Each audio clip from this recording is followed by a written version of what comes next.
And hello, one and all. Welcome to the monthly Rideshare podcast. This is the official Uber advisory board. See what happens when we take like 3 weeks off. I forget the catchphrase. But hey, not only are we back after a few weeks, but we got the whole gang together again. This is not the Beach Boys touring without Brian Wilson while he hangs in his room writing songs. We have got them all back. So let's welcome back Cecily, Drive Girl Drive. Hey, how's everyone doing?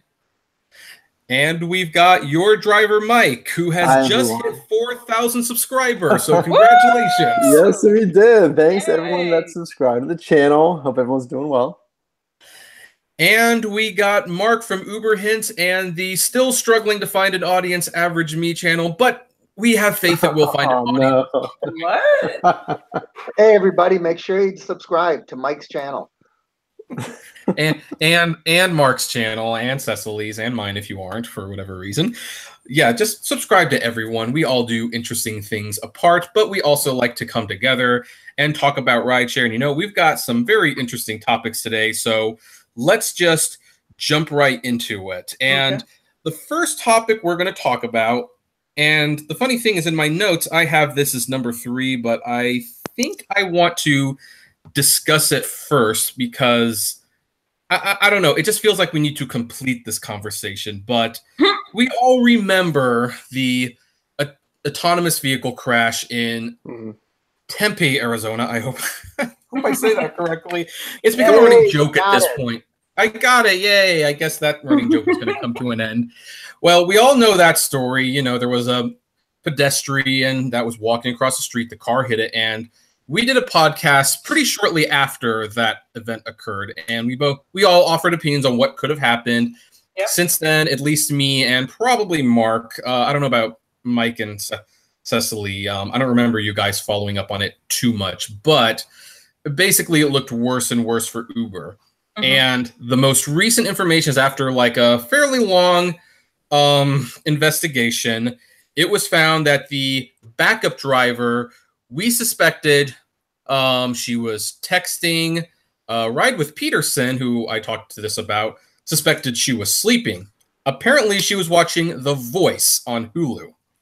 They obtained her Hulu records, and apparently she was watching The Voice while she was supposed to be paying attention to the road.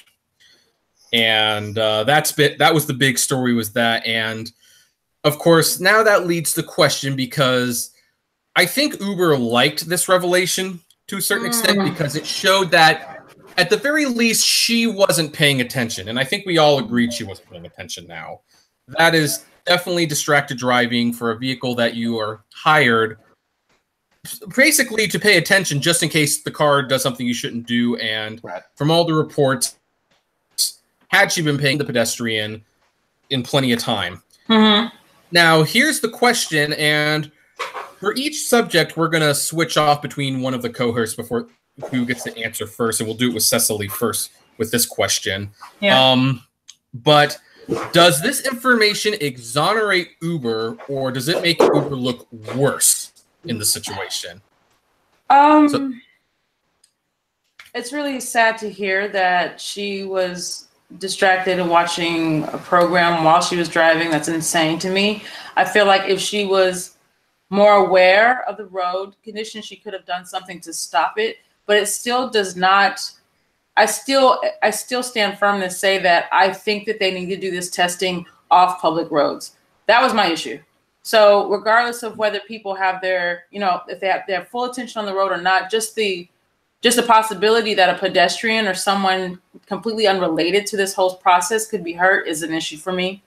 I don't know if Uber looks better or worse. I mean, they look the same to me regardless. But my qualm was take the testing off of public roads. That's my issue. Okay, Mike, do you have any thought on this? Well, I mean, that was news to me. I saw the video, the update that you did, that she was watching Hulu. I don't know. I mean, I remember the initial police reports that said a normal driver wouldn't have had time to avoid this collision.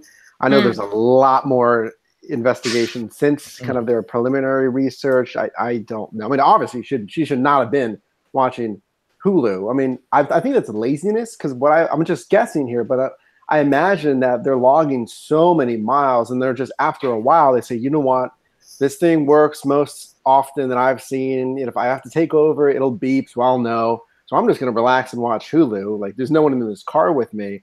I think they forget that I'm sure a camera is on them, I assume. So that's all I can say with it now. I mean, that's laziness. It's, you know, I mean, yes, not paying attention. I don't know if it would have been avoidable if she was paying attention. I don't know. Okay, Mark, your thoughts? Well, I don't think that Uber will ever look good in this. My mind went initially to wondering now if she is going to get charged. I'm inclined to say no, because it was Uber more or less driving. But I think the bigger picture is this is exactly the reason why autonomous cars can never be truly autonomous. Just like planes that have autopilot still have someone there to take over. You don't know when a computer is going to crash, when something weird's going to happen. And at best, autonomous cars are going to be driver assisted. Even if they're 100% autonomous, you need a human being there. Now, Uber could have done more. They could have, for example, had, well, I guess they did have constant video surveillance. We had the video of her. Why she felt that she could keep her eyes off the road is absolutely beyond me. But to wonder if Uber looks better, absolutely not. I think it makes them look even worse, because it makes it look like the safety driver is merely a formality. So would anyone care to take a guess whether I think this makes Uber look better or worse? Oh, do we even have to wonder? I didn't even see the video. I know that you're not going to like them. Of course, I think this makes them look worse. If only because, you know, and I've been saying this since before we found this out. Why wasn't Uber hiring like engineers and professionals to work on this autonomous vehicle program? Like, that is definitely a difference between the Waymo program and the Uber program, is that Waymo has professional drivers and professional technicians both in the vehicle. That's a difference right there. That Uber has a former convicted felon behind their wheel. Now, of course, I always have to clarify, I'm not saying former felons don't have the right to work or to prove themselves to society. I have never said that, will never say that. Of course they have the right. What I am saying is this is a very important job. People's lives are on the line, and you want a professional who you know is going to be trained in all of the worst case scenarios to handle this if something goes wrong. And of course, this information shows that they hired someone who was about as far from prepared for the anything could go wrong as you could get. Not to mention there's that stuff where Uber was disabling extra sensors, and the fact that Uber even disabled, like, one of the things that's different about Waymos is that when something is coming up that Waymo thinks the human will have to take over, it has like a little alarm system that kind of alerts the driver, hey, you might need to take over in a moment. And the Uber cars don't have that for some inexplicable reason. Uber disabled several safety features to streamline their process, and then they put a person who was clearly not experienced or qualified to be behind the wheel in the vehicle. So from my perspective, this is like, even though the police department say that they're probably going to charge this driver with vehicular manslaughter, which is probably another topic altogether. Should she be charged with that when, again, the whole point of the car is that there shouldn't need to be a driver? But even with the police saying that, and saying early on that there was no way someone could avoid it, even though other people did, you know, live stream runs at the same speed and showed a much better lit street and showed much easier ways to stop. I think I think this, yeah, Uber's never going to probably look good on this, as Mark said. Hey, I got a quick note about the application process, guys. For anyone that doesn't know, I moved from Pittsburgh, PA, really the hub of Uber's autonomous division in the Strip District there, and I actually almost applied to be one of those drivers for the autonomous cars. And I remember looking over the application. I can see if I can dig up a screenshot. I remember I actually talked to one of the drivers about what it entails. They do shifts, I believe, morning, and then they'll actually hit the road again at night. But the qualifications weren't anything too crazy. I think I'm pretty sure they were asking for at least bachelor's degree. They were asking for familiarity with mechanics, with if possible, ideally they were looking for someone familiar with car work. But if I had not moved and I stayed in Pittsburgh, I was considering doing that, full time. Just a little side note there. Oh, that's interesting. Yep. So you would have actually been an Uber employee. I think those are employees. And again, I think I may have some notes somewhere. I'll have to dig it up. I talked to one of those drivers, and I asked him, how many hours you guys do, like what's it entail. And I may have a screenshot of the application. I'll have to look for it. Yeah. Oh, okay. So, but they were asking for a bachelor's degree. So if I can remember correctly, I don't think they were asking for just high school or equivalent. I'm pretty sure they're asking for a bachelor's. Don't quote me on that. I'll see if I can find the screenshot. Right. Well, how many years ago was this? That was at least probably a year ago. That's when they had the Volvos. When they first started, they had the Fords. So it was a year or so ago. Oh, okay. Mark, you were going to say something? Yeah, I was going to say that one kind of puzzled me too, Kevin. Why in the world are they making a bachelor's degree necessary to ride a car? I mean, because we all know that the best NASCAR drivers hold college degrees, right? What does driving have to do with holding a college degree? That logic escapes me. And if I misremember, I apologize. I'm just kind of going off. I mean, again, I think that was like at least a year ago. So I'm looking for it right now. I'll let you guys know. Right, and of course the application process can change in a year. And in different markets too. It could be much more lax in a place like Arizona or somewhere else as well. Oh yes, Arizona was actually being very, very lax. In fact, that's one of the reasons I think we're in this mess, because they pretty much let the autonomous vehicles on the road without restrictions. Like Governor Ducey. Oh, I'm sorry, Ducey. I always get them mixed up. He said, "Hey, you are welcome. There are no restrictions here." And it's like, you see what happens when there's no restrictions. Yeah. He backpedaled in a hurry, didn't he? Oh, heavily. Yeah. He backpedaled heavily. So, and anyway, so, well, I think we're on the same page then. Now let's talk about some of the topics that the viewers probably really want us to talk about. And by the way, thank you to all 18 viewers out there. Thank you for joining us. If you want to give the podcast a thumbs up, please do. And we will try to do a Q&A afterwards. But the first topic that I want to discuss that will definitely impact the drivers is that Uber is actually offering incentives to Uber drivers if they will switch to an electric or hybrid vehicle.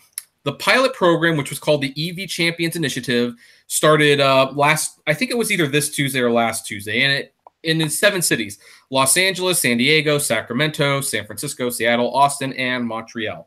And the incentives are specific to each market, with the company testing different benefits in different places. But here's the general thing.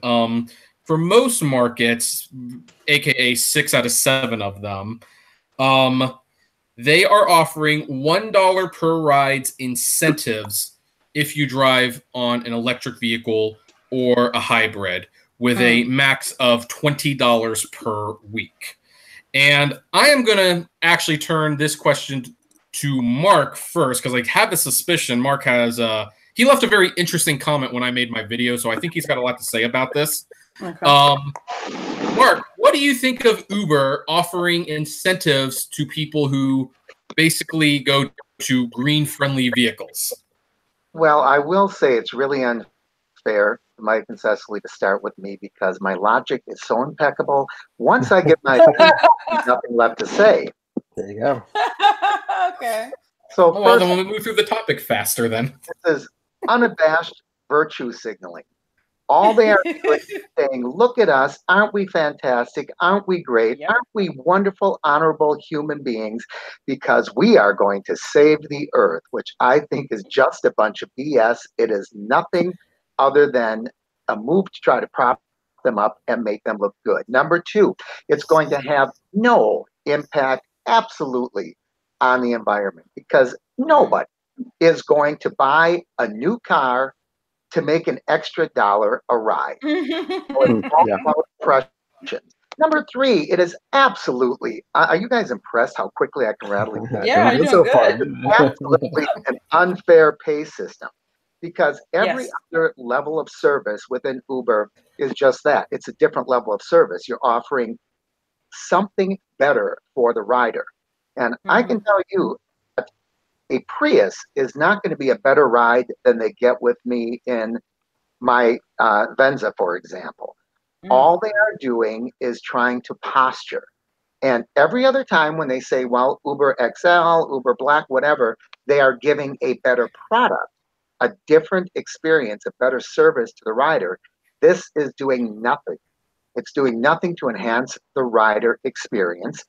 All they are doing is, saying, look at us, aren't we great? It is designed as a look good, a PR move. It's nothing else. They want to try to shut down some of this bad press they're getting. They are moving into going public. And I think that they see this as a fresh coat of paint to make them, look good. It's purely PC. All right, I've done it. So now you can move on to the next topic. I'm sure the others don't have any response to that one. Yeah, I think you covered it all, but I got a few things I want to add to it. Okay, go ahead. I'm on the internet right now, and I'm just looking at the average cost for an electric car, and they range in the $30,000 and plus price range. Who is going to buy a car just to drive for Uber to make an extra dollar per ride? I don't know. The second thing I have to say is I think that Uber is trying to posture themselves in the place of planning for mass transit. I think we talked about this before, how they have all these plans to kind of take over everything, buses, trains, all kinds of stuff, the world.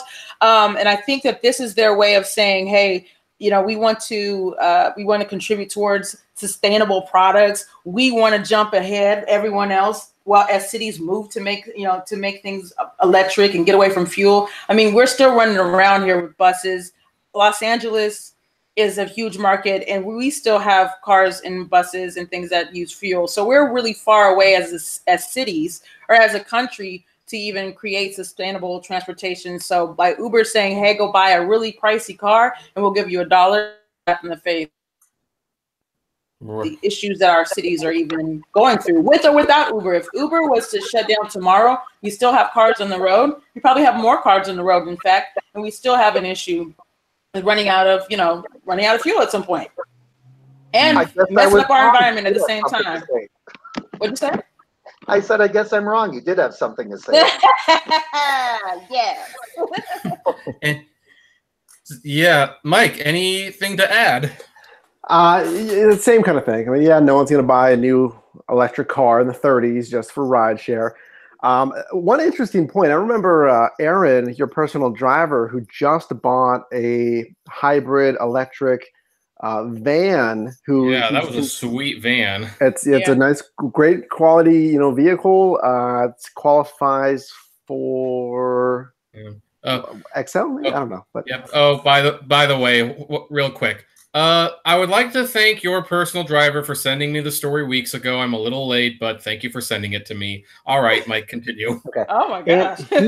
he actually, he really liked this initiative, but I think insofar as this helps somebody who was already going to buy an electric, no matter what they were going to do, already has an electric and they're driving rideshare, that's who it benefits. I mean, again, no one's going to buy a new vehicle.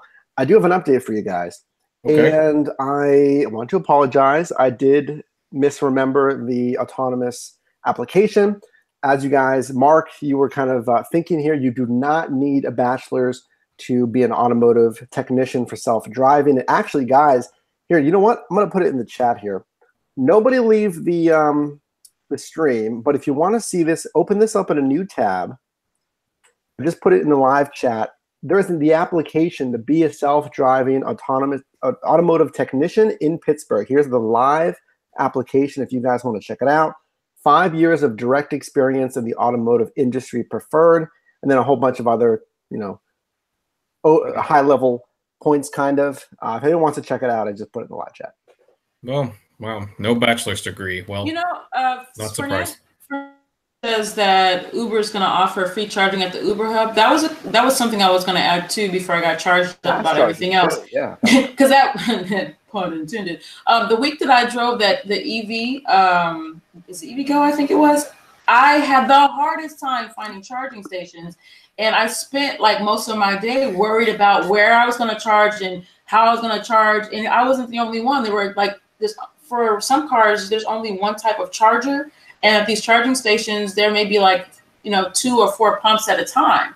So if they're not doing anything that I can see or that I know of that to increase the numbers of cars on the road that have that, this kind of power. So I'm curious to see if every single Uber Hub will have a charging station or 12, you know what I mean, to accommodate the people that are running to get a electric car right now. Well, I can almost assuredly say that no, not every place will have, because one thing that keeps getting overlooked in this story, and this is what I call the mic drop. I did it for the video, and people are like, ooh, bad mic drop. But yeah, those of you who are driving in LA, one of the 7 cities that this program is being initiated, here's the thing. You don't get any money for driving an EV. You are offered, what's the term they use? You are offered educational Green Hub support for information. Oh. Which is like, that is the biggest pile of BS I have heard from them in a long time. And I deal with their BS on a daily basis. I mean, you're talking about LA. Yeah. LA. This is the area that not only is the biggest Prius electric car loving county in probably the entire nation, but we've got the biggest smog problem. So if you're going to encourage anyone to be driving electric, you might as well do it in LA. But nope. We have to be educated on this stuff, even though we know more about this than most people. Heck, we build most of the cars ourselves. So anyway, sure, go ahead. Viewers pointed out, and I don't know if they made this connection I'm going to make, but they pointed out that Uber drivers, or rather Prius drivers, if they're getting 48 miles a gallon, are already benefiting from driving their electric vehicle. I think, isn't that enough? I mean, I agree. It's a great car to drive if you're going to do rideshare, but isn't that enough incentive? If that's not enough incentive to buy the vehicle in the first place, that you get double the mileage of most other cars, why would another dollar make a difference? That's why I just think that it's nothing but, putting a shine on the apple, just trying to make Uber look good in the eyes of the public. And someone who works for Uber confided in me that most of the Uber rates around the country are based with the assumption that the drivers are going to be driving a Prius. Because if you're driving a Prius, then Uber's actually still fairly profitable because, double the miles. But if you have a gas vehicle, really of almost any kind, then Uber is a struggle to make a living because they're pricing it assuming you're not going to be using a lot of gas. Wow. That's why Buck Dearman has such a tough time in his Corvette. Yeah. So now, Mark, I am really surprised that you didn't tackle on one thing.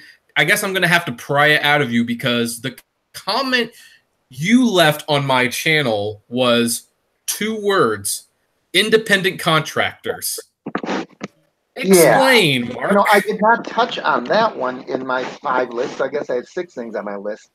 If we are truly independent contractors, they should not have any impact on what tool we use in order to complete our work. If I go to a plumber and I have a, clogged drain, I can't say to him, well, you can't use an electric snake. You have to use a hand turn crank snake. It's up to him. It's his business. And as Buck Dearman pointed out, he cuts down trees. So, if you come back, you can't say, well, you have to use a 2-man handsaw like Paul Bunyan used. You can't use a chainsaw. Well, baloney. If you hire an independent contractor to do a job, they do the job as they see fit, as long as they accomplish the goal within the criteria that needs to be accomplished. Now, Uber wants us to drive electric cars for no reason other than, as I said, it's virtue signaling. They just want to look better. They are not providing a better service, but they are paying more money for independent contractors, and that is absolutely nuts. Every time they do something like that, I think they are moving themselves closer and closer and closer to saying that we're employees, because now they are influencing, impacting the vehicle that we use to accomplish our job. Mm-hmm. Okay, well, just to play devil's advocate, because I do that once in a while, Uber might come back and say, well, but you are independent contractors. We're not telling you what car to drive. We're not even telling you you can't use a specific car. We're just saying, hey, if you use this car, we're going to give you a reward for being environmentally friendly. How does that infringe on the IC status? Okay, I could say, on the other hand, no, you're not offering reward. What you are doing is denying equal pay to a certain subset of your population, right? If I would plug anything else in other than a car, if I would say, well, we think that you should all be Christians because that's the right thing. Jewish is wrong, so if we're going to pay Christians an extra $1, how would that fly? I see what you're saying. However, to play devil's advocate again, we all know that Uber has various promotions, and some people get better promotions than others, and some people get promotions and some people don't get offered them. Is that on the IC status? Those promotions are based on trying to increase ridership in certain areas that might need to get more people on the road. It is towards a goal, a production goal. It's not merely to reward somebody because you're doing the thing that they feel you should be doing, that their personal morality determined is the right, quote unquote, morality. So it has nothing to do with right or wrong. If it's a business practice, that's one thing. If it's simply a choice because we want to feel better about ourselves, then it's wrong. It's just another form of discrimination. Okay. And that's your big issue, is just the discrimination, because let's face it, capping out at $20 a week, it's not like this is much of a bonus. It's like, what, $80 extra a month, maybe? Yeah, the whole thing is simply about equity and fairness. It's not about the dollar value. I think when a guy comes forward and says we do the right thing, period, you better do the right thing, period. Yeah, even as long as it doesn't have a really big impact. Yeah, well, companies are starting to move away from statements like that because it's such a trick. It's so easy to not do the right thing. Heck, for those of you who are not aware, Google's very famous "Don't Be Evil" motto has been quietly retired at the company several months ago. Because, yeah, that whole spying on people thing, it's kind of hard to find the do no evil in that. So anyway, overall, are we thumbs up or thumbs down on this initiative? I think Mark's fairly thumbs down. I guess I'd say I'm thumbs down. Interesting. Okay. Yeah, I mean, the number of $80 a month, $20 a week. Yeah, thumbs down. Okay. I'm actually just going to give it mild thumbs up for the people who have Priuses, so that a little extra money is a little extra money, but I already have one, yeah. Overall, not, as usual, not overly impressed. And with that, we have more than 30 people listening live to the podcast. Thank you all for joining us. Give us a thumbs up if you like it. The topic that I was actually going to discuss first, now we will discuss it because this is definitely going to affect the drivers. Way more so than the other 3 topics will. And we have enough to sustain this. But Uber thinks rideshare is too expensive. I kid you not. Uber thinks rideshare is too expensive and the rides need to be cheaper. Oh my gosh. And thus, they are testing a new feature. I think I think in Burbank actually is one of the places that they're testing this, if I recall.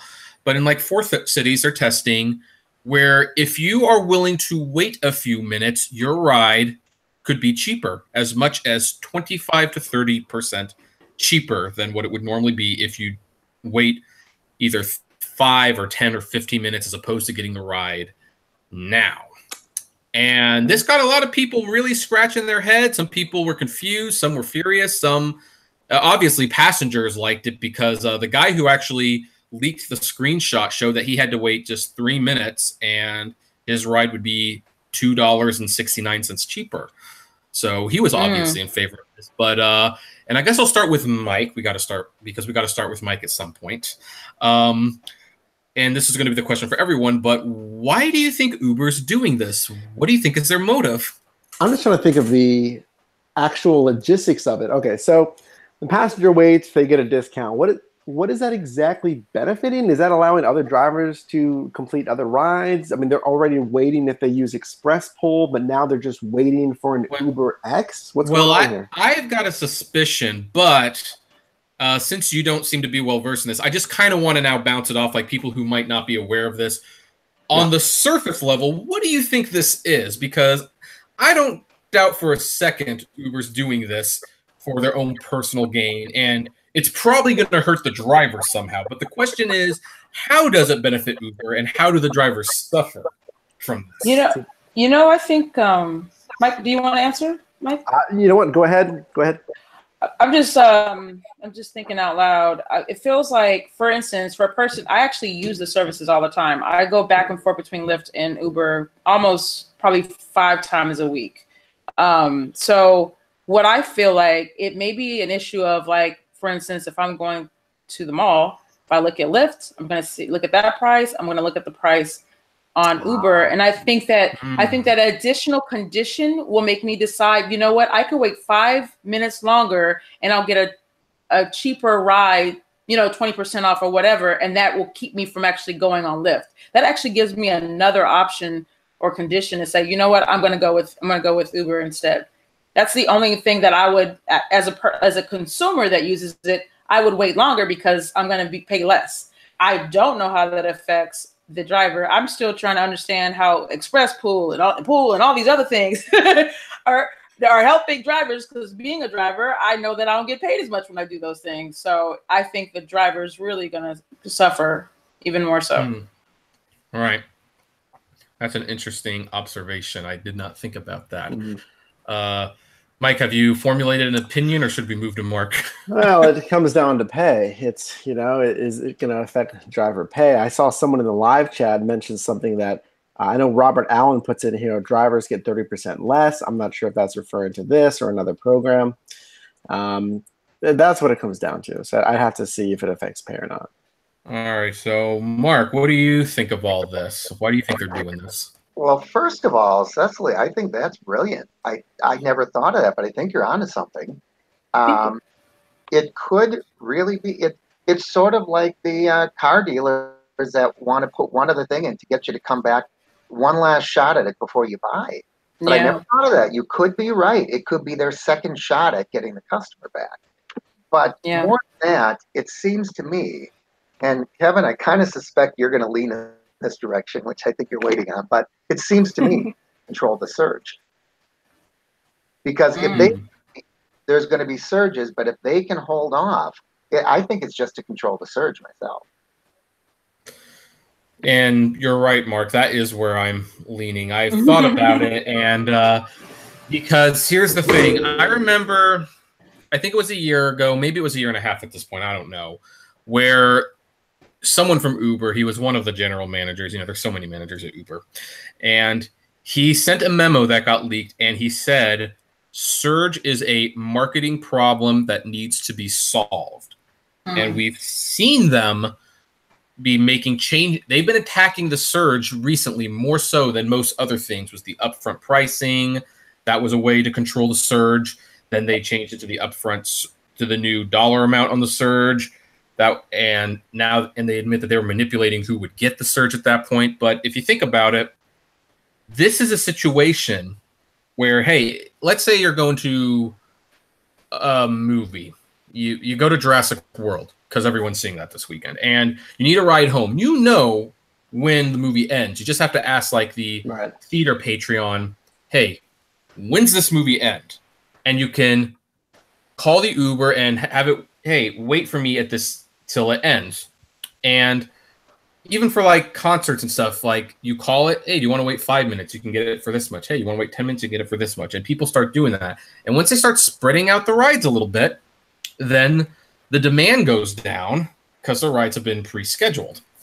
And therefore the surge isn't as likely to flare up. And because Uber is already charging 40 to 50% more for the ride than what the driver's going to get, they could easily shave that price by 20 to 25%. And not feel it. So I actually don't think the drivers are going to make any less money in terms of mileage or time on these rides, which is one good thing I can say about it. However, it will again affect the surge, which is where drivers make their money. Despite what anyone says, that's where the real money is. It's the surge. And by spreading the rides out like this, that will affect the surge. That said, I do agree with Cecily as well. That is an angle I did not think about. Because by having this, then you're right. That from a consumer standpoint, it does give them the chance to get that customer back a second time. Right. Heck, they might not even bother to compare prices at that point because, you know, Uber and Lyft cost the same so much in so many situations that when Uber says, hey, if you wait 10 minutes and it'll cost this much, you already know that's the best price. Yeah, right. So as a consumer, why wouldn't you wait? Unless you were just like really that much in a hurry. And what I find very interesting about this is for the longest time, Uber under Travis Kalanick, he defended surge as, you know, necessary because his philosophy was people want the ride now and they want it as soon as possible. And surge, you know, does ensure that there's always a car available.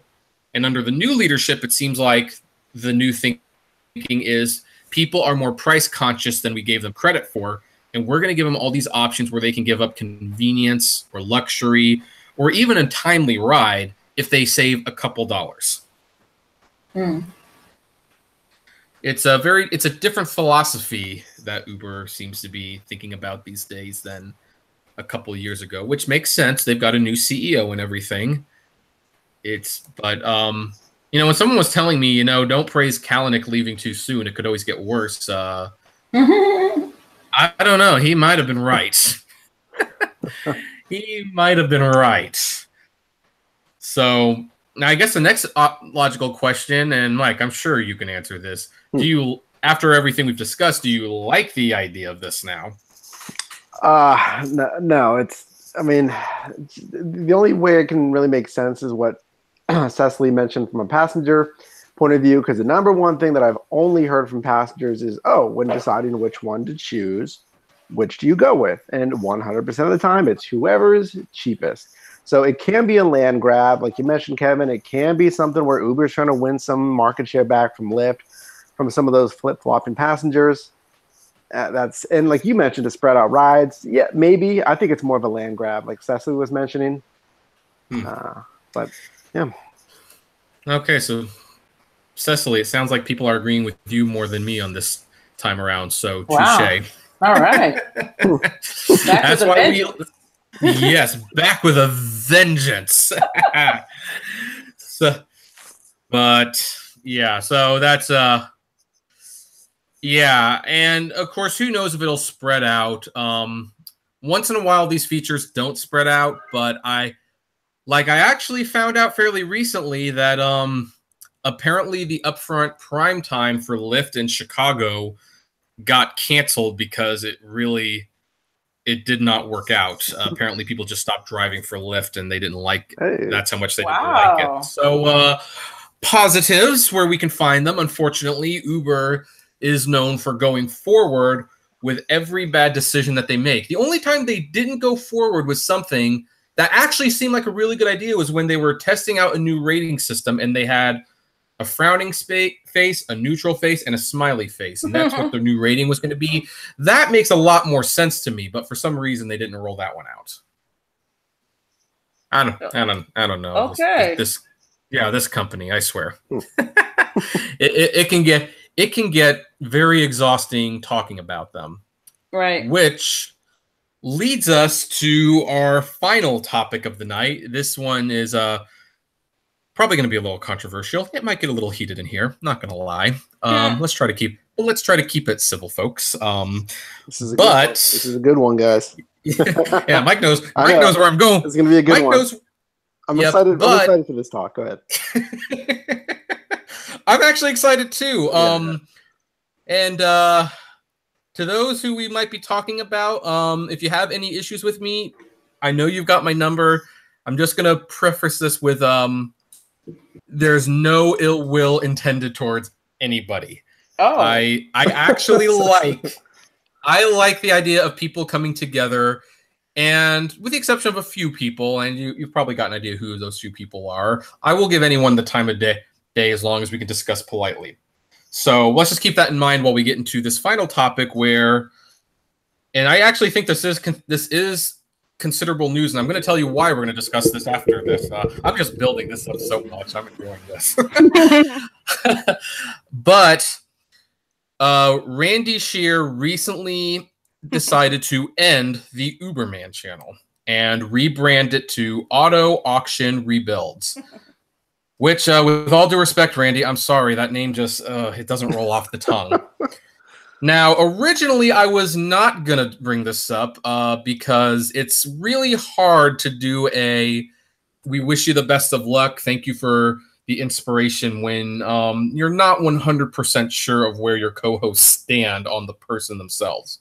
But I read several comments in that video when I made mine, and I thought this was really enlightening, and this was worth talking about, where several people said that this is either the end of the first generation of rideshare or this is the end of rideshare.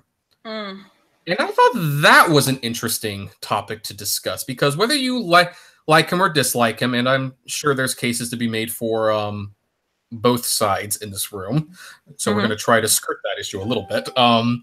You can't deny that Uberman was definitely one of the first. He was one of the biggest. He was probably one of the most influential. I think when most of us first looked up rideshare, chances are he and Harry Campbell's videos and blogs were the first ones we actually came across. I think it's fair to say that that was us for most of us, because we've all been doing this for at least a couple of years. Some of us longer. And so it is... Uberman, the channel ending and turning into something else, does almost feel like Toys R Us closing. Like, oh my gosh, a generation is gone. So, and I guess I'll start with Cecily on this one. Putting aside your feelings about Uberman's channel and him himself. What do you feel about the future of rideshare, knowing that one of the longest and most influential YouTubers and content creators for the rideshare community has effectively said, you know what, I'm just tired of talking about this topic, so I'm rebranding and I'm moving on. What do you think that says about the rideshare business as it stands?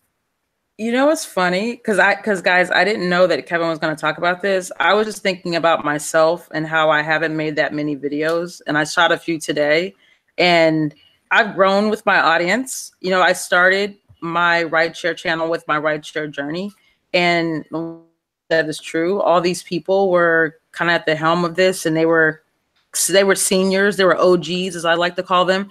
And so there's a bunch of people who have done this with me who are like OGs now, and they just come in and they support because I guess they like talk or whatever, but they're not really learning anything. We're just chit-chatting. But then there's like this influx of new people all the time, and I see new rideshare folks that are tearing it up, people I reach out to and say, hey, keep it up.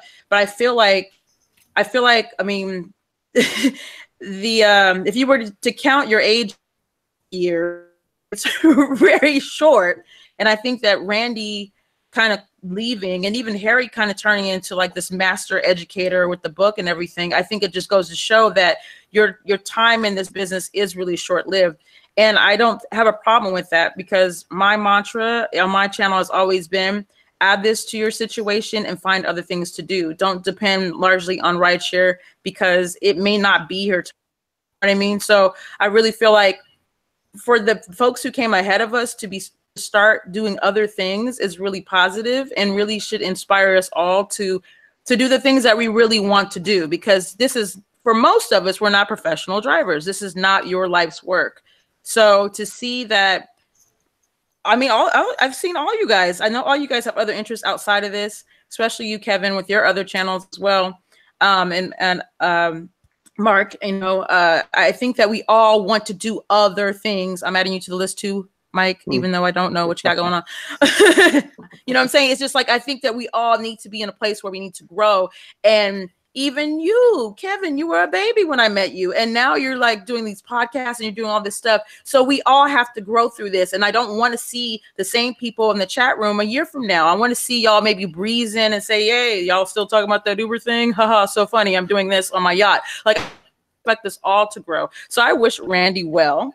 He seems to be very excited about what he's doing. There was a point where I saw the energy kind of leave him for a little bit, you know, where he wasn't that same fired up guy that he was when I initially started watching him. He just seems to be really excited about what he's doing. And I wish him the best. And I hope that I have that same transition in all the things that I attempt as well. Wait, are you going to leave us, Cecily? Is this your leaving the rideshare industry? Well, I'm not leaving, but I think that my position in all of this is changing. And I definitely need to figure out how I'm going to stay in this space, how I'm going to be best used in this space. I mean, I meet so many great people just doing the work anyway. It isn't a thing. It's not about making money at this point, even though I've got 2 kids in college and trust me, they need a lot of money. It's not so much as a necessity as it was to me prior to. I stay active because I want to know what's going on. I want to be able to talk to you guys, you know, to our audience about the changes in the app and just, you know, just how how Los Angeles in general is changed by rideshare. So I can't be at my desk making videos if I'm not actually on the streets, so to speak. So I'm not leaving yet, but I know that my purpose has changed and I have to figure out what that is. Okay. So, Mike, your thoughts. We'll save Mark for last. Well, some fantastic points in there. I want to echo some of that. What Cecily said is, I mean, well, firstly, I'm talking about Randy. Yeah, I mean, him and Harry were like the guys that I watched back in 2015. I mean, I did all my research. I watched like a ton of videos on what to expect when I went online. I took their advice. I signed up with one app first. I did Uber, did it for a month. Then I signed up for Lyft, all of that. And since then, I've watched all these videos that they make. But like Cecily said, it's, we got to do where our passion's at. No one wants videos. Well, there's not a passion behind it. And, that changes. We get interested in different things. Like for me, like I know my channel, and Kevin, we were talking about this before we went live. I know my channel is not going to always be rideshare. I'm moving into like my passion. I want to find what can make us money. And it's using this new technology, this gig economy, using our phones and the materials we have around us, AKA usually our car, to maximize time and maximize money. So, in 2015, that was rideshare, and it was blowing up. I mean, it surged every single night. We're making crazy good money.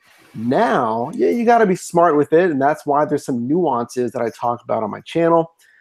Maximize time, right? You're going to be out there anyway, and that's why now I'm focusing on, okay, if you're going to be on the road anyway, maybe do delivery. And I'm doing these other app-based things like Lime and bike scooter charging to maximize your time. Because again, you're going to be on Rapify. We're looking into that as well. Kevin, I know you use Rap. All these things.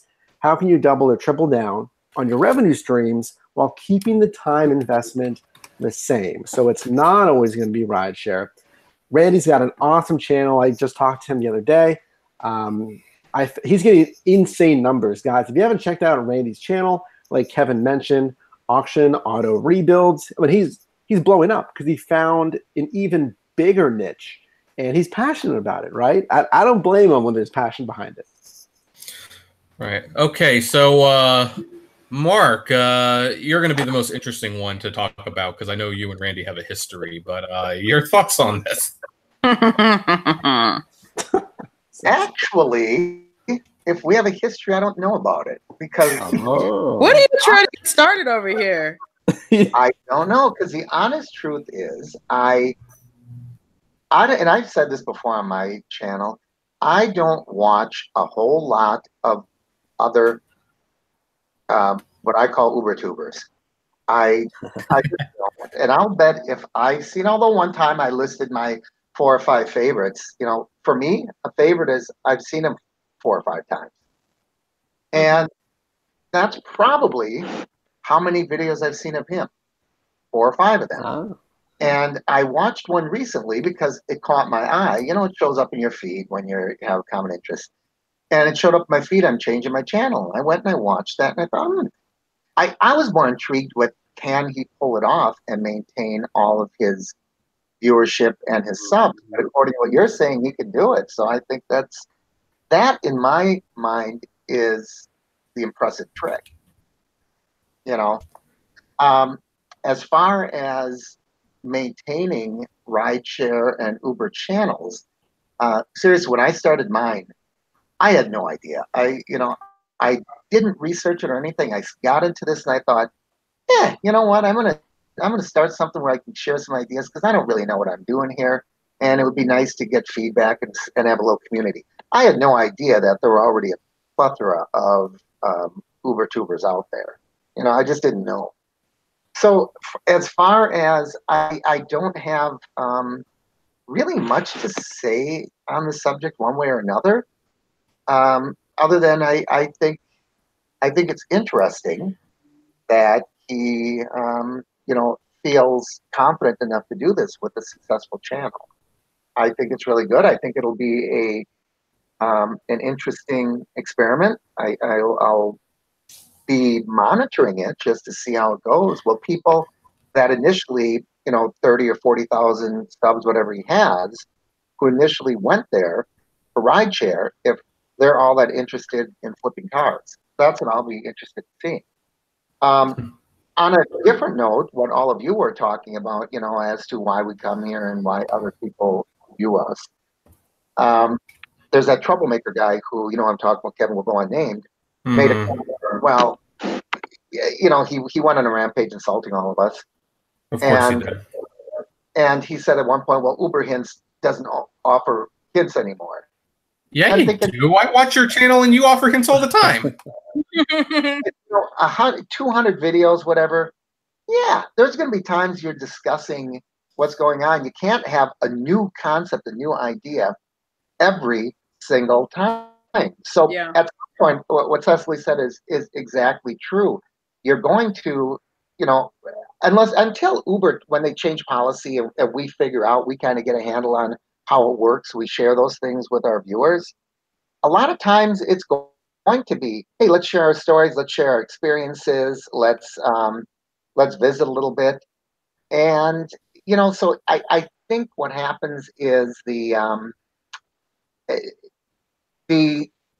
content, the direction it takes kind of changes. I think when we all started, it was, I've got 12 great ideas, and once we make 12 videos, now what? Right? Yes.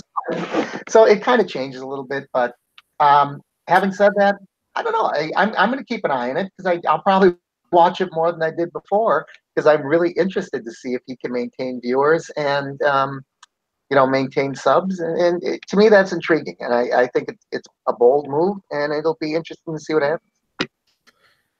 Yeah, from my perspective, I've been pretty open that the Apptrepreneur is not an Uber channel. Which, admittingly, I do have to point that out because, they are the bulk of my videos. But I've always told people, and I even pointed out to people that it's like, hey, you know what? I am so glad that I called my channel the Apptrepreneur because it means I can be a little bit more fluid with what my topics are, and I don't have to be married to rideshare forever. And you started seeing more and more, I'm doing videos on other topics. In fact, I've got 2 videos coming out tomorrow, I believe, neither of which have anything to do with rideshare. So I figured out early on when I started, I was going to do I'm going to give advice on driving. And that didn't last very long because, first of all, I didn't come with much interesting advice of my own. I was just repeating other people's advices. And also a moment actually came when I was talking to Mark on the phone privately, where he said, well, I don't, you always have to think about the future, because ultimately you can't be given advice forever. We're not doing rocket science. We're picking people up and driving them in a car. That's not too difficult. And that was when I definitely buckled down, and it was like, oh, shoot, you're right. And I decided I'm going to be more of a news commentator. And that has actually been my channel for a couple of years now. I comment on the news. I don't give too much advice on driving. When people say you're not relevant because you don't give advice on driving because you don't drive, well, frankly, you're right. I don't know what to tell you. I haven't been driving for a while. I haven't been giving advice on driving for a while. But when Randy closed the Uber channel, and I guess I should clarify that closing the Uber channel doesn't mean he got rid of his old videos or anything. They're all still there. You can still watch them. If you look up Uberman, you can find most of the videos that have Uberman in the title. But it's just kind of like, it kind of seemed like the signal that, here's one of the grandfathers, and really I consider him to be the grandfather. Him and Harry Campbell are the grandfathers in this industry as far as I'm concerned. One of them is looking at the industry. He's looked at where it's gone. He looks at the problems. He sees them not changing. He sees what he's saying as not really meaning much to the people. And if anyone has a right to be peeved at how Uber has treated drivers, it's him. He probably got screwed more than others. And he said, you know what? It's just time to move on. It's time to close that book. And there was just something I couldn't articulate that when I made my video about him moving on. And when people started saying this is the end of rideshare, that's when it was like, you're right. There's just something that it's almost like a defeat signal. And I know it's true because rideshare is not ever going to improve for the drivers again. It's just not. No. And I mean, we like doing this podcast because we're friends, I think, and we like talking to each other. Mm-hmm. And I still think all of us have something interesting to say, whether we're driving or not, and most of us are not. But when he closed the channel, there was just that sense that the grandfather has said, this is not going to improve. I need to move on. And they always say to listen to your elders. And I think now I'm definitely able to articulate that, yeah, rideshare will not improve. It's not sustainable. And I'm just now kind of wondering, well, when am I going to eventually move on from this industry? I love doing this podcast, but when does doing this podcast go from being helpful to being we're all just in a room complaining about Uber all day? Yeah. So, and by the way, folks, the podcast is not ending anytime soon. I'm determined to get it through the end of the year at the very least. That sounded like a hard transition to like, this is the last podcast you guys are going to do. No kidding. Is that an RIP? No, it's not. There's actually several topics in the future I still want to discuss that aren't time sensitive. Kevin, we have to stop as Kevin dabs a tear from his eye. But I don't know where I'm going. No, I've got a pretty good idea of where my channel is going, and I am confident that I am slowly but surely transitioning. And thankfully, because of my position as a commentator on technology and apps that you can make money off of, I guess Uber will always be in the pipeline to some extent. It's just going to be less the focus. It's going to be equal time.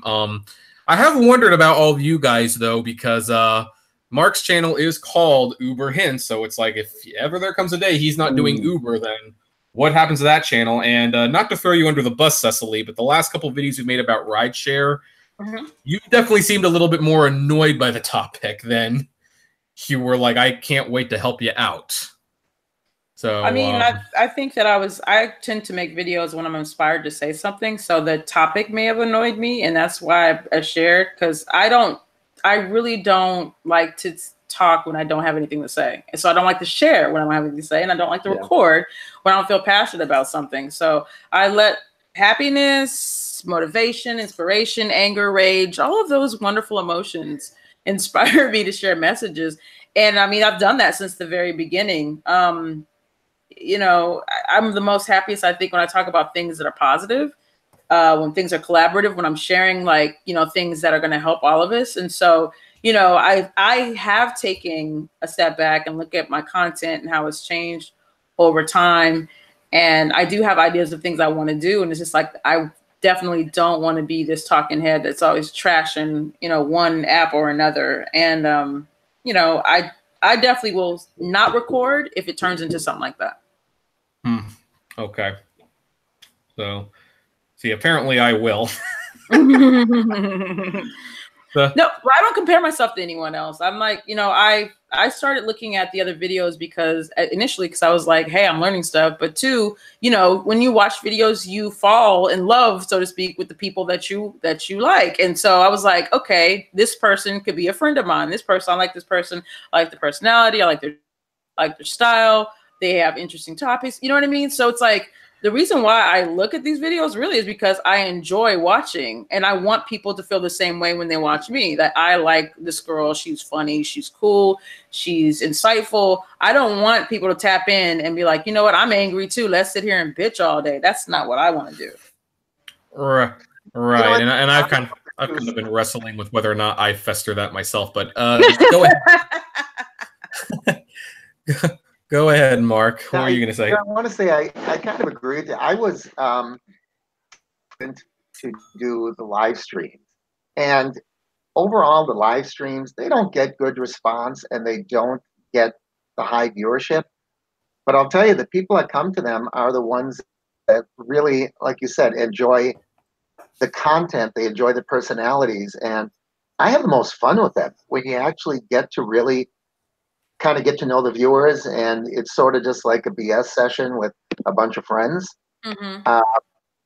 You know, and you kind of, it's one of those things where you kind of wonder, should I do more live stuff at the expense of the channel, since that's what you enjoy more? Mm-hmm. Or do you want to keep the channel going at the expense of making a personal connection with maybe a smaller number of people?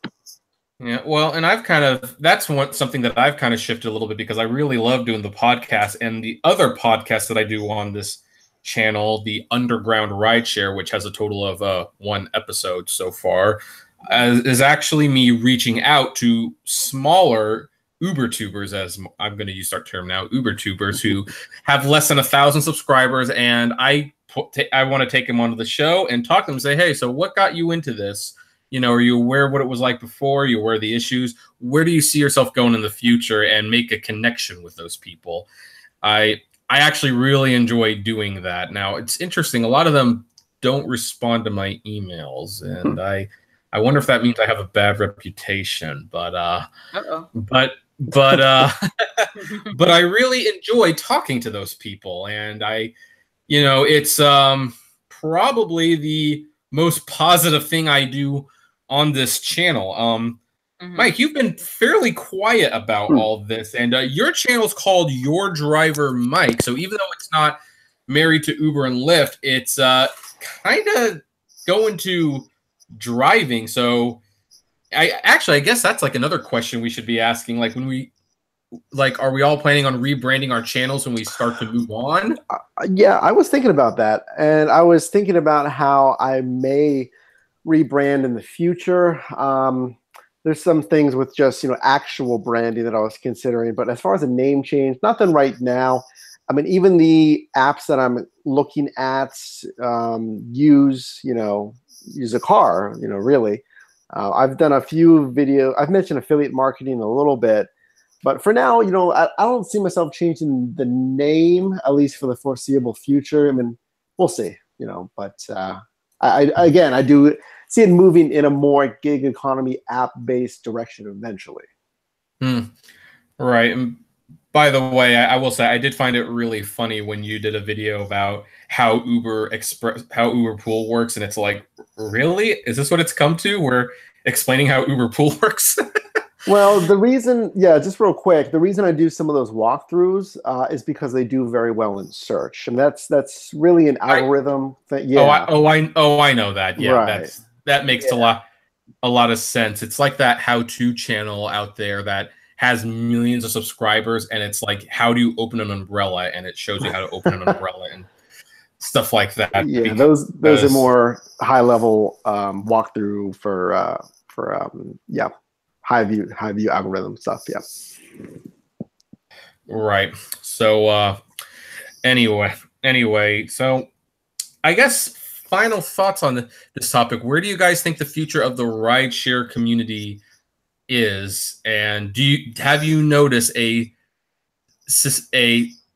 how should I put this, a substantial shift in the last couple of years of morale, or just anything like that? Yep, I'll take that one first, actually. Yeah, absolutely. In 2015, when I started, late 2015, I don't know if you guys felt the same way, but when I was driving, getting dropped off in an Uber or driving for Uber was pretty cool because it's this new system. It was new to Pittsburgh. It was like brand new for a year or so. The drivers could make a good amount of money. When I fully detailed that car, it was cool because it's brand new technology. You use this app and a car pulls up. Now, over the years, it's become more and more economy. That's the entire theme we've been talking about. How do you squeeze out more profits from a system that's been squeezing you and giving you less and less profit? So, I mean, less and less surge, no surge at all.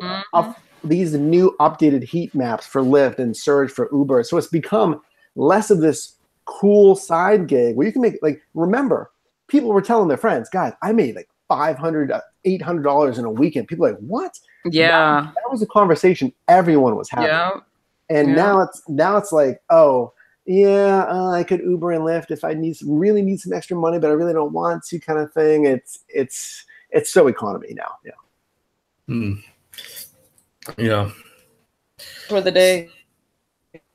I remember those bonuses would be crazy, like 75 rides, $500. I mean, we were chasing the carrots, and I tell everyone on my channel, make friends with other drivers. And I had so many buddies because we were connecting with each other to figure out where the hot spots were, trying to get those bonuses so we can make that money. It was ridiculous. So you were making money on top of money, and it was easy. For a very long, for a very long time. Although it's funny, the people, my OGs were like, "Hey, we made this coming in," so they were complaining already on how much money to make, and this is a lot of money.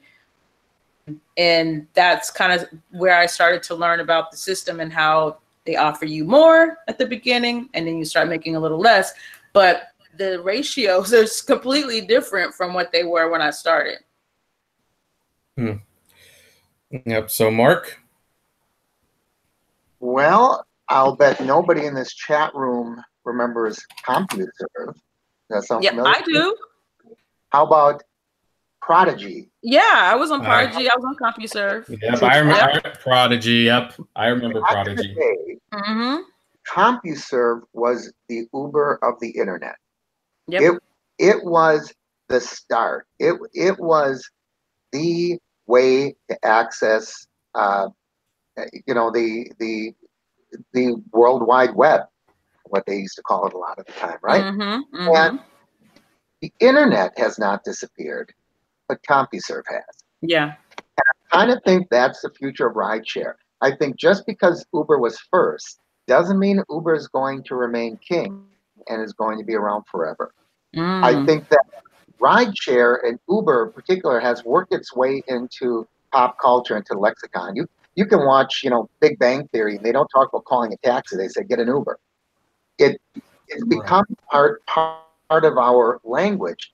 However, I think that oftentimes the initiators of an industry don't always stay at the head of the industry because of the things we're seeing right now.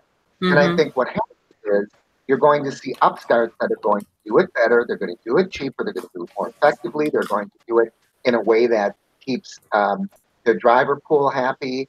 And so I think, yes, rideshare absolutely, unequivocally, beyond any shadow of a doubt, has a future.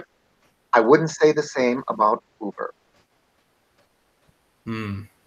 Well, I'm actually just gonna say I agree with I actually agree with all of you guys to a certain extent, a little bit. So I guess I have nothing more to really add on that one. So anyway, yeah, I guess I'll wrap it up. So on a personal level, I do wish Randy the best. It does feel like a generation is going away as a result, but hey, if we're all being honest, and we have been, we're always looking for the next big thing. He found his next thing, and hopefully when all of us find new things, all of our viewers will continue to stick around as well. So anyway, normally we would do a Q&A, but we are actually running short on time. Let's see here. Yeah, I think we're kind of running short on time today, so we're just not going to be able to do that. But I do want to thank the almost 50 people who are listening live. Thank you very much for spending this time with us. Feel free to give us a like and subscribe to all of our channels. The links for everyone else's below. And we will have another podcast. The podcast is scheduled to last for a few more months at the very least. Probably through the end of the year if I have anything to say about it. Hopefully Cecily won't abandon us because I really don't want to replace you with Aaron. No. I mean, we like Aaron, but we like you more. It's just the way it is. No. Aaron's been pretty cool to sit in for me. I really do appreciate him helping me out. Yeah, and he's also been very knowledgeable. Oh, absolutely. And he's fun too. He's very fun, especially when he starts talking about stocks and he keeps saying like, "Why did you convince me to invest in MoviePass?" And I'm like, just hold on a little longer. I've got a funny feeling, but anyway, I will say one thing about times change. I think this is the first 4th of July that since I've started doing Uber in years that I am not only not going to drive for Uber and Lyft, I have no interest. I actually feel like I'm not missing anything for once. And I remember like the last year, like, when me and Katie were first dating, and I had to convince her why I had to go out on Memorial Day or why I had to go out on 4th of July. And she forgave me ultimately, but was not happy about it. And because, she, from her perspective, there's things I want to do. And from my perspective, there's $800 potentially to be made in one night. Yeah. I don't think I'm going to come close to getting that, even though the upfront surge hasn't changed, even though we haven't gotten the dollar amount surge yet. I'm just kind of like, you know what? Forget it. I'm not interested. So I guess I will say that says a lot on how it's changed. But anyway, so that's where we're going to end it, though. Thank you once again for listening, whether it be YouTube, iTunes, or Google Play. Please feel free to subscribe, like, and write a review or a comment below. We will see you next time. And as always, flame responsibly. Have a good one. Bye, guys.